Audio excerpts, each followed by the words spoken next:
Glória a Deus. Meus irmãos, eu tenho uma palavra nesse instante de momento ofertório para os irmãos que se encontra em 1 Reis, capítulo 18, versículo 29. Amém? 1 Reis, capítulo 18, versículo 29. Diz assim a palavra do Senhor: Depois do meio-dia, eles profetizaram até a hora do sacrifício da tarde. Contudo, não aconteceu nada. Nenhuma voz ou resposta. Ninguém atendeu aquela invocação. Amém? O contexto desse versículo é Elias no Monte Carmelo.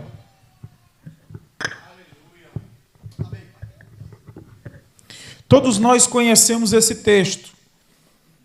Elias profetizou no capítulo 17 de 1 Reis que não choveria dentro de Israel, reino do norte, durante 3 anos e meio, segundo a palavra que ele recebera do Senhor. Durante 3 anos e meio, a Bíblia diz que não caiu uma gota de orvalho. Amém?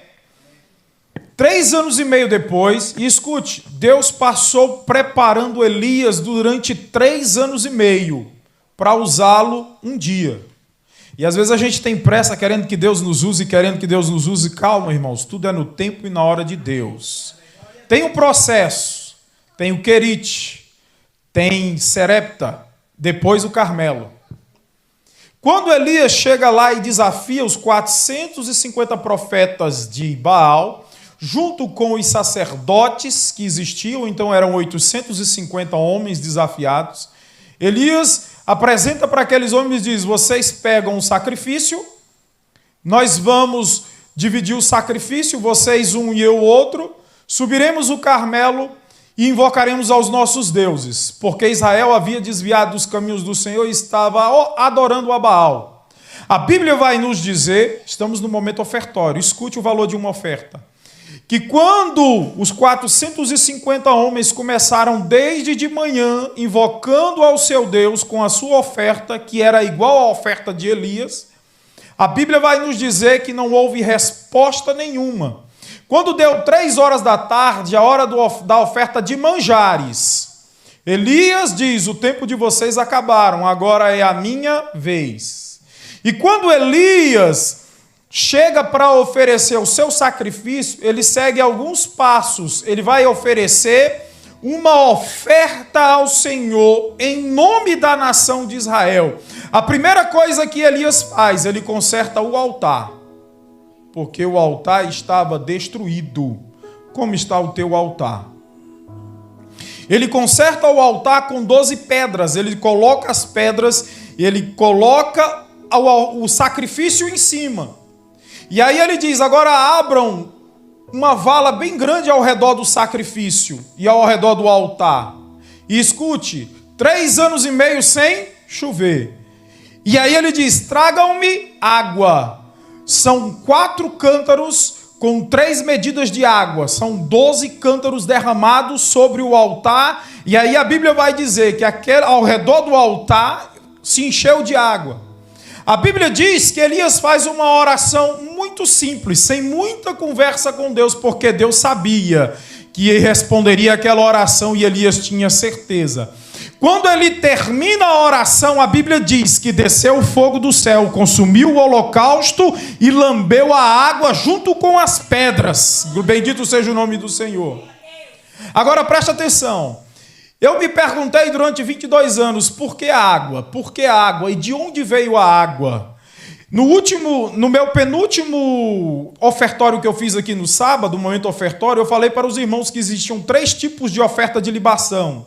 A oferta de vinho, a oferta de azeite, e eu não lembro se eu falei da oferta de água, mas em algumas vezes na Bíblia se oferece oferta de libação de água. E por que Deus escolheu água ao invés de azeite ou de vinho nesse momento? Porque, irmãos, não chovia, então a água era mais preciosa do que o vinho e do que o azeite. E ali estava caracterizado o verdadeiro sacrifício. Porque oferta de sacrifício é aquela que a gente leva na presença do Senhor, aquilo que nos tem valor, aquilo que vale alguma coisa e que nós vamos verdadeiramente sacrificar. Agora, quando sacrificamos aquilo que nós mais amamos ou que mais precisamos, você pode ter uma certeza: Deus vai responder com fogo, Deus vai responder com fogo, Deus vai responder com fogo, aleluia! Segunda coisa que aconteceu: o que era que faltava dentro de Israel? Água. O que foi que eles ofereceram sobre o altar? Um novilho junto com água, porque a água era mais preciosa do que vinho e do que o azeite. Agora olha a resposta de Deus: aquilo que você mais sacrificou, eu vou derramar sobre a vida de vocês em abundância. Bendito seja o nome do Senhor. E eu tenho uma palavra de Deus para vidas aqui nessa noite, que estão passando dificuldades, passando lutas e provas, e não vê uma saída. A Bíblia diz que Elias, pela fé, disse ao seu moço: vai e olha, porque eu vou orar, e quando eu orar, eu aviso para Acabe que vem o ruído de abundante chuva. Ele avisa para Acabe e vai orar, e quando ele está orando, o menino vem com uma notícia: vem aí uma nuvem, mas ela é muito pequena, é do tamanho da mão de um homem. Deus está dizendo: eu vou dar um sinal de que a bênção vai chegando. Abre mão que você vai ver o que eu vou fazer. Soberano Deus, Pai de eterna e infinita misericórdia, a tua igreja, Senhor, diante de ti ouviu a tua palavra, e eu creio, Senhor Deus, que o Senhor nessa noite receberá do teu povo, Senhor, uma oferta de sacrifício, Pai querido, Pai amado, em que eu sei que o Senhor vai suprir em abundante medida, Pai. Abençoa o teu povo, abençoa a tua igreja, fortalece, sustenta com tua mão poderosa, Pai, e que essa palavra não volte vazia. É o que eu te peço, em nome de Jesus.